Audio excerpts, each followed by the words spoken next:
Welcome to another mobile edition of Crime Time with DutyRon. Guys, I'm a retired New York City police detective with 20 plus years of law enforcement. If you like all things true crime related from the police and detectives' perspective, please hit the subscribe button, hit that notification bell so you will get all things DutyRon when I go live or upload another video. And today I want to just talk to you about a preview for tonight. We have a really great live stream for you. We have Jennifer Coffendorfer, that's the retired special agent from the FBI. She's going to be joining us to talk about the Matthew Edgar case. This is a new case that I never covered, but it has been out there. It's a horrific case of a scorned boyfriend who just had it out for his girlfriend, thought she was cheating on him or something ridiculous at a Halloween party in 2020. He wound up shooting her with a shotgun and was charged with her murder. He's been convicted to 99 years in prison, but he's on the run. He was able to somehow slip out of the courthouse because he was given bail by a Texas judge. And it's just a travesty of justice. And we're going to talk about it tonight. He's accused of killing 19-year-old Livye Lewis. She's an aspiring young woman who was in the healthcare field, caring for elderly, caring for the sick. What a wonderful human being. And life was snuffed out, taken away so young. Just a terrible situation. Again, another example of how our criminal justice reform and all of the bail reform that's swept across the nation. And you know, the prosecutor in this case, the crazy part is that they blamed COVID on why they couldn't get all of the prosecutorial evidence from the district attorney's office to the defense attorneys. So they didn't come up with the evidence and all the stuff that they were supposed to share within that 90-day period. Therefore, the judge by law had to give him bail.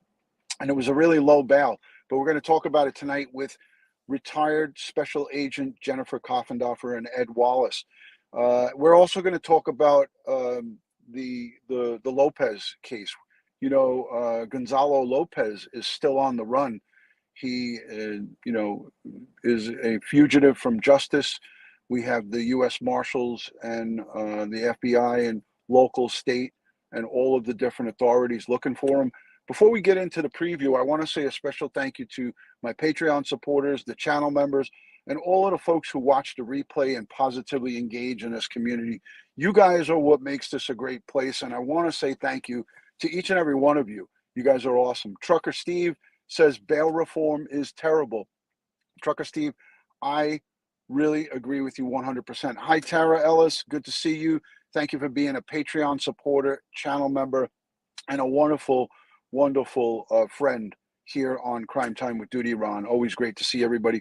Boxing MMA, it's always great to see you, Gary, from Ireland, and all of my friends from across the globe.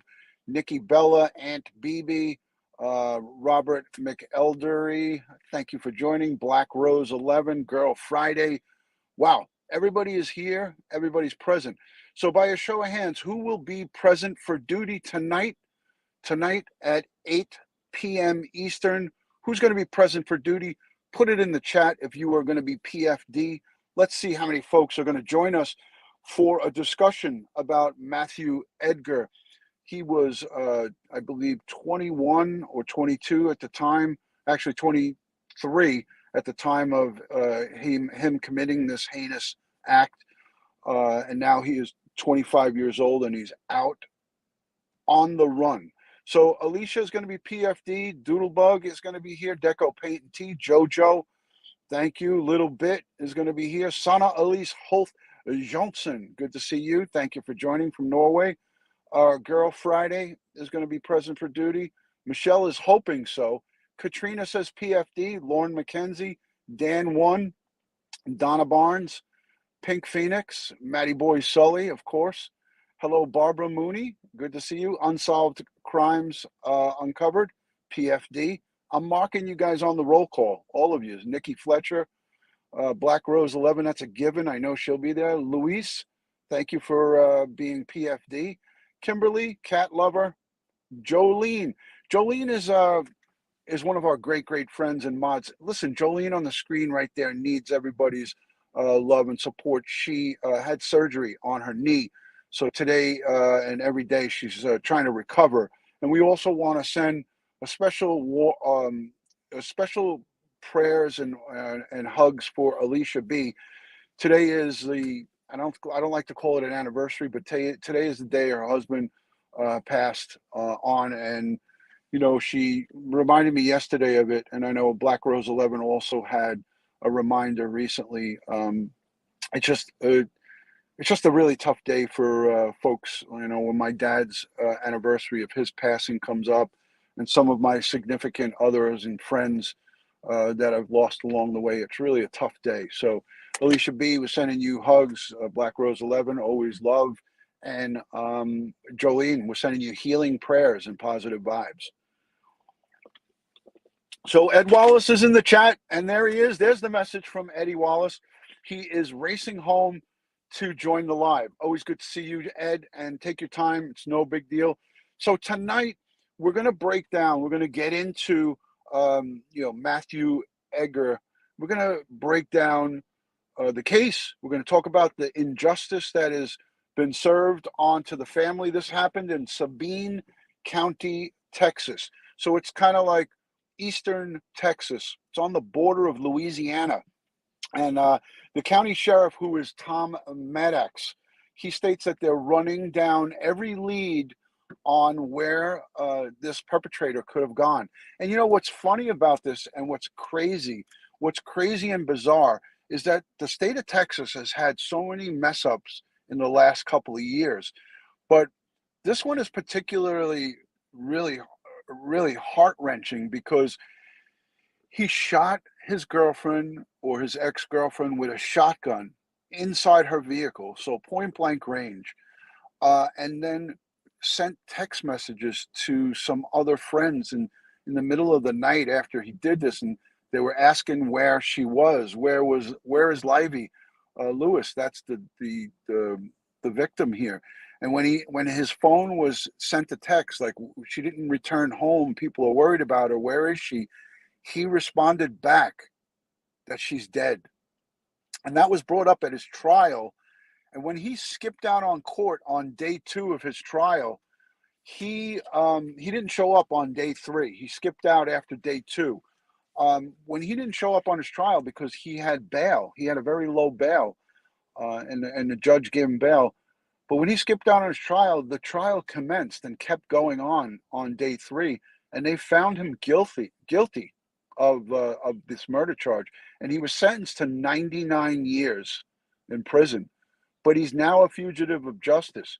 And I'm going to show you guys pictures and posters of the victim and pictures and posters of this perpetrator. So the Sabine County Sheriff said that they're running down every lead. They have locations of sightings in East and North Texas, Western Louisiana, just to mention a few. Investigators looked at sightings in Jasper, Orange County, and they believe he could maybe be in the state of Nevada.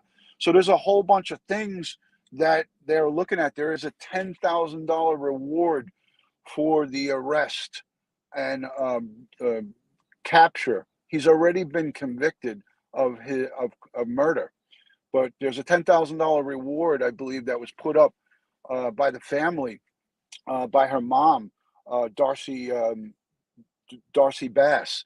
So that's Livye's mom. I believe that she's been advocating for her daughter and going out there and, you know, shaking up the tree and demanding more from the prosecutors. And you know, I want to say thank you to Jennifer Coffendorfer. She she is just so good because she listens to everybody who sends her messages, and she tries to, you know, have a hand and a voice in a lot of these cases. So kudos to Jennifer Koffendorfer for reaching out to me. It's an honor to always have her in in my live streams or on live streams or just input into the live streams that we do. She gives such a great she gives her a great kind of her side from the federal side. You know, she's a retired special agent in charge for the FBI, and she worked on a lot of different cases over the course of her years, I'm sure. And she has a lot of knowledge when it comes to these cases. But she listens. You know, if you send her a message on Twitter about a case, she's going to look into it and she's going to talk about it. She's going to tweet it. She's going to try to get the word out there.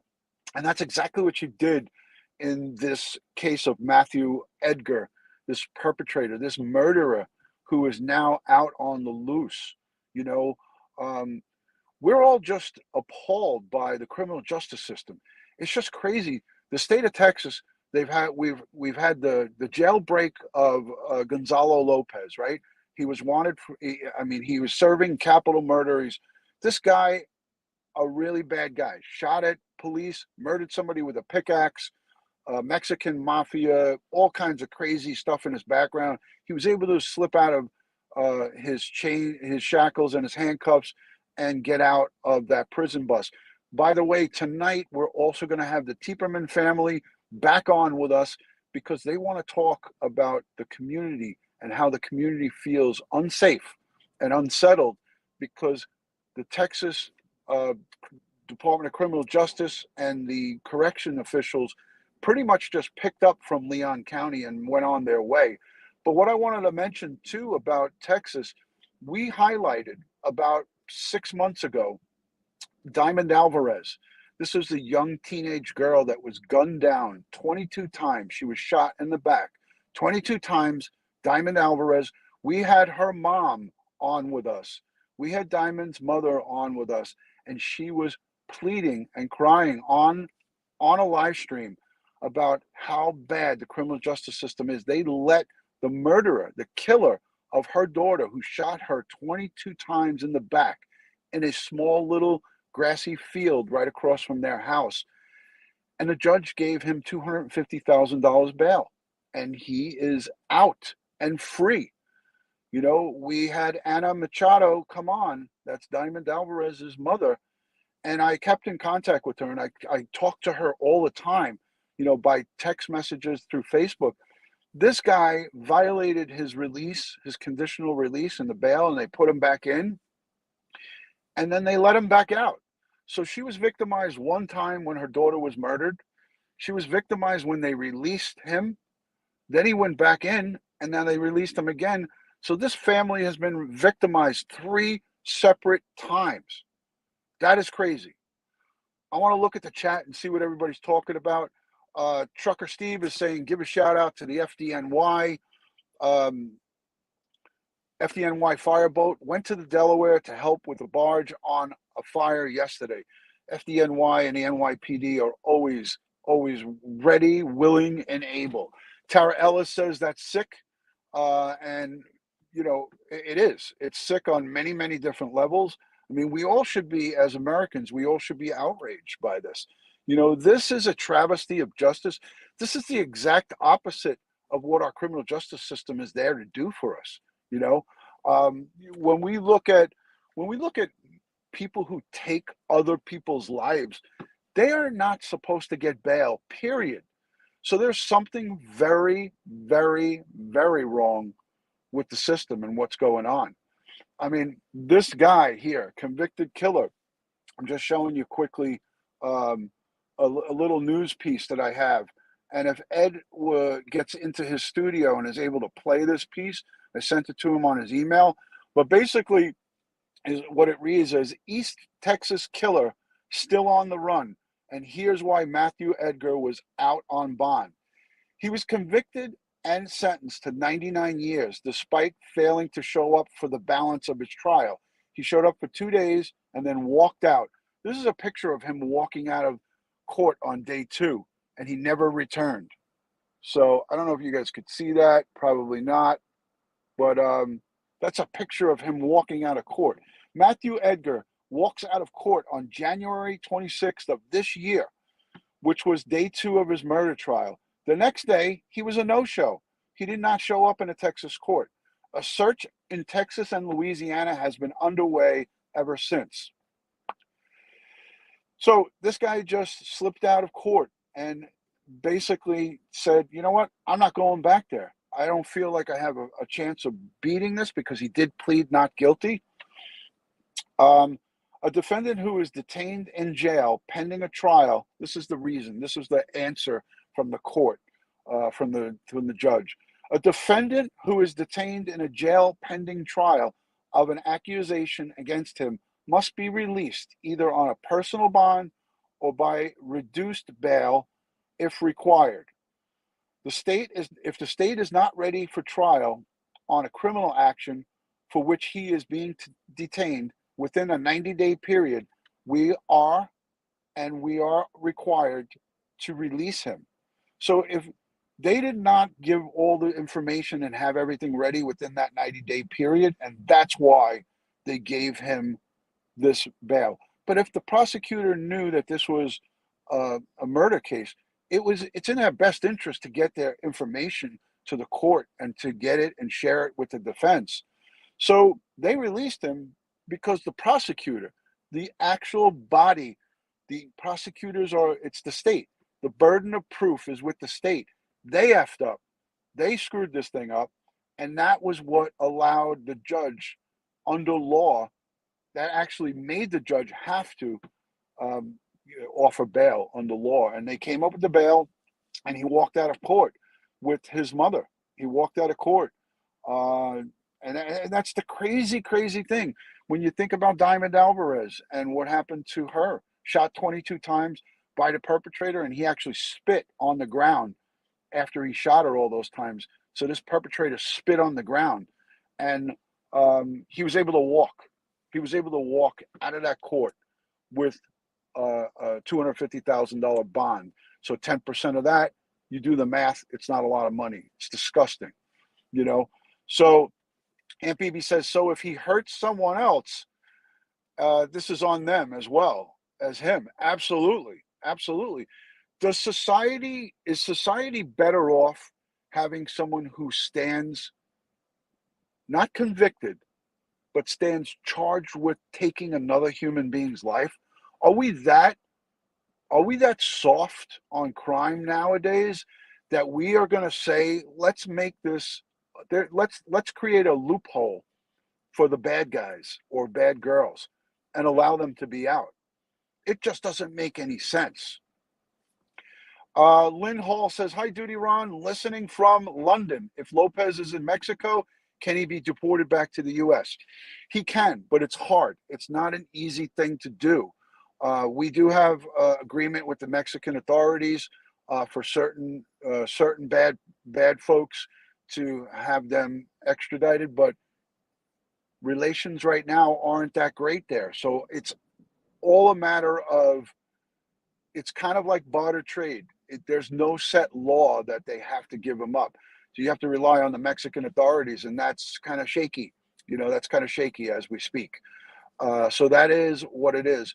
But I want to say a special thank you to everyone who subscribes. If you guys can all right now, please take a moment to give this video a thumbs up. This is a preview for tonight. This is a preview for tonight and our broadcast with retired FBI Special Agent Jennifer Coffendorfer, Ed Wallace, retired New York City Police Department Crime Scene Unit Detective, and yours truly, DutyRon, retired Fugitive Enforcement. I'm actually wearing my Warrant Squad shirt today. So this is I used to wear this at work, actually, this shirt, by the way. So I've had it for such a long time. I wear it quite often. It's dry fit and it's comfortable. But we are going to be on tonight to talk about Gonzalo Lopez and Matthew Edgar, two heinous murderers who are out in society. They're out loose and walking amongst us. It's dangerous. It's despicable. It's disgusting. And, there's nothing good that I could say about this, but we need to speak about it. We need to talk about these cases. We need to keep the public aware of these bad folks' faces. We need to keep their faces out there and keep it out in the public. Aunt Mel in Georgia, thank you for all of your support. Much love and respect to you and yours. Jennifer, Black Rose is adding Jennifer Coffendorfer. I'm looking forward to it. It's 8 p.m. Eastern time tonight. If you guys can, please come hang on out with DutyRon, Ed Wallace, and Jennifer Coffendorfer, and the Tieperman family. You guys met them from the last live that we did with Gonzalo Lopez. They're going to tell us, and we're going to talk to them about what's going on. How many people, boots on the ground, are left in Leon County? Are they in fact still out there? Are they looking for Gonzalo Lopez, or had they moved to a whole nother location looking for him? But the Tieperman family are going to join us again tonight, later on in the broadcast. So I would suggest that if you join us early, make sure you stay for the second half. It's only going to last about an hour, but it's going to be an hour packed full of really good information. Sherilyn Schofner is here. Thank you so much. Wonder if Braxton was able to go shopping. Yeah, Braxton got quite a bit of cash. I sent them money the next day. Sleuthy Goosey says, I'm excited. Dawn Marie says, smash the like button. Cat Lover says, woohoo. Garrow Friday says, awesome. Thank you. Sherry Hill, thank you. Thank you so much. Appreciate you guys. Anybody new here for the very first time? Let me know if you're new. If you guys haven't yet subscribed, we just hit 125,000 subscribers. So we're teetering on 124,999 and 125. We're right there at the Mason-Dixon line. So we just hit 125,000 subscribers. So I'm really honored. I'm really happy. I'm really proud that 125,000 of you guys have instilled your trust in Ed Wallace and myself. So it's really awesome. I appreciate the new subscribers, the old subscribers, the people and everything in between. Jennifer Yu says, I am new here. Thank you, Jennifer, for being new. And guys, again, if you haven't yet hit the subscribe button or the thumbs up, I really appreciate if you do that. Again, a free way to support this channel is by leaving comments down below in the comment section, looking at some of the info cards that I put up at the end of the videos. You see towards the end is all of those videos that I suggest that you go watch. Yeah, Tara, it is a huge accomplishment, but just guess what? It's really all about you guys. It's about you guys. Broncos Nation, you're going to have to scroll back because we spoke about that before. The updates are going to come tonight. This is a preview for tonight's show. We're going to talk to the Tieperman family who lives in Leon County, who was just a short distance away from where that corrections bust, where Gonzalo Lopez had escaped from. And they were the only civilian, her and her son Braxton are the only civilian eyewitnesses. They witnessed. Now check this out. They were the only civilian witnesses to witness Gonzalo Lopez exit the bus and jump over a fence and run out into that pasture. They videotaped the pasture because the mother, Melanie Tieperman, saw Gonzalo Lopez exit the bus, and she said, son, get your video, get your phone out and videotape this. And he got the phone out and he videotaped. She was keeping eyes on the bus and keeping an eye forward. She had her Glock 40 cal on her side, and she really jumped into action. So kudos to her for what she did. She's just amazing. I just want to show you guys quickly. Hold on a second. Let me just show you guys quickly here. Boom, 125. So thank you guys for subscribing. 125,000 subscribers is just amazing. And I couldn't have done this without you guys. But again, I have linked down below in the description all of the information on this case, the two cases that we're going to talk about. That is Matthew Edgar and also Gonzalo Lopez. It's all linked down in the description. I also have in the description an actual link to the video tonight. So if you are lazy and you're not you don't want to go over and hit the little reminder bell, there's a link that you can click right inside this video, and all you have to do is click that link and it sends you straight over to the live stream for tonight. So that's all I got for you today. I want to just again say thank you to all of the replay viewers. Thank you to the folks, the guys and girls who have sent super chat in the past, who send super thanks, who take the time to leave messages. It is just unbelievably awesome when you guys engage with us. You know, having a conversation after the live is over is an important part of creators and their friends and family. That's you guys.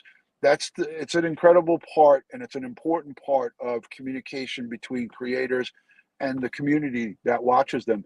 Because if you have someone just talking to you about crime cases and they don't engage you, you know, chances are you will just say, you know what, I can't communicate with this person. I know they can't communicate with every single person, but if I can't even get them to answer me once or twice, it's just difficult. It's hard for me to even to engage with someone or watch somebody if I know that I can never even get their attention.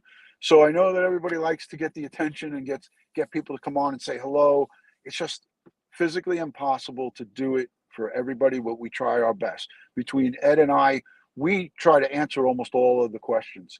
So guys, a lot of love and respect from my house to yours. I like to always say, God bless the world. God bless the United States of America, and God bless each and every one of us here in the chat, but especially the victims and their families. They need us now more than ever. Let's send thanks, praise, and strength to these families, to the victims. Let's continue to think about them and pray. Make sure you watch one of these videos down below in the these little cards that I'm putting up here. Make sure you click on them, check them out, and we'll see you tonight, 8 p.m. Eastern. Peace and love from DutyRon. Thank you to the replay viewers, and the mod squads are great. Thank you, mod squad. I love you guys. Peace.